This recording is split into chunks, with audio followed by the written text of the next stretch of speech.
what has been your experience as a grandmother of a child with aniridia now, my daughter, as opposed to your experience as a parent?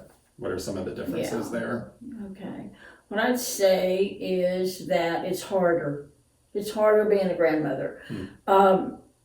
When you're a mother, and those of you who are mothers and dads of aniridic children, you're in the trenches. You know, you're in there trying to solve problems, and you've got other children, you've got jobs. You know, as a grandmother, I have more time to worry, but also I have to look at you and Suzanne and know that you're going through the same struggles that I did.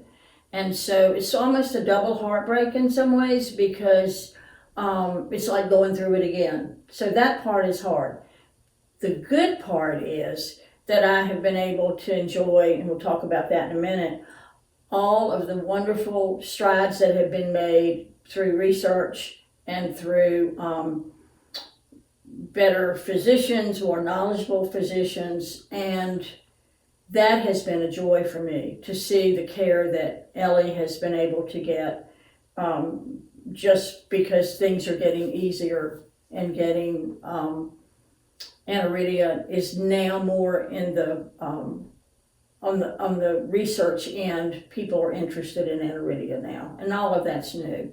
Okay. So I'd say that's important. And so you mentioned a little bit about the medical side. From that medical side of things, having been in the aniridia community and knowing about aniridia now for decades, 4 decades, what's your perspective on where things are headed and some of the advancements and treatments?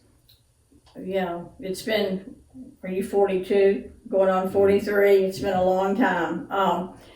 You got glaucoma when you were 6, about 6, and I knew that the drops would work for a number of years, and then I knew that hopefully there'd be something else. But at the time, there wasn't a whole lot.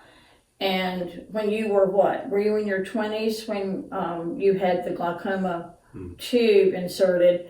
And it was it was invasive, it was hard, the recovery time was long.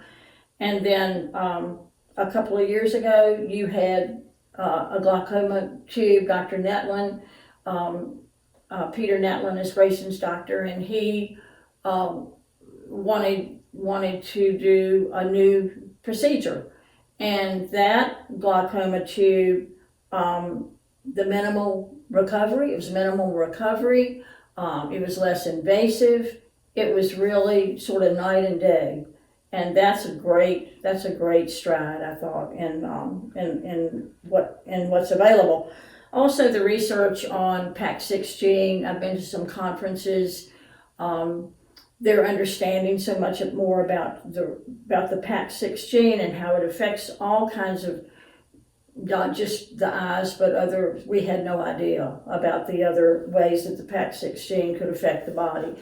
And now just, I'm excited about what's down the road. And any final thoughts before we wrap up? Yeah, I do have a few final thoughts. I always have something to say. First of all, I would say don't get lost in the sadness. It's very easy to get lost in the sadness when your child is diagnosed with a rare birth defect. But what you have to focus on are all the wonderful things that your child can do. Don't dwell on what he can't do and the challenges he has. And I'm going to plug my book. I've written a book called Seth and the Secret of the Butterfly. It's a children's book. And it's the theme of the book is don't worry about the things you can't do, but love the things that make you you. And it's about 5 disabled children who meet a magical butterfly. And my friend and I did that book together.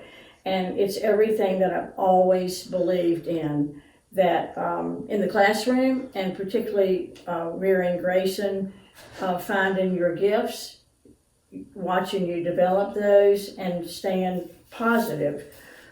Your child is really going to be watching you to see what a big deal this aniridia thing is. And so my advice is to give him or her lots of support, find the best medical care available, but also teach your child how to be optimistic, independent, and confident. And if you do that, you can sort of sit back like I have been able to do and be amazed at all that they can achieve in spite of the challenges of Aniridia. All right. Well, thanks for helping us kick off our VFT Family Resources tab.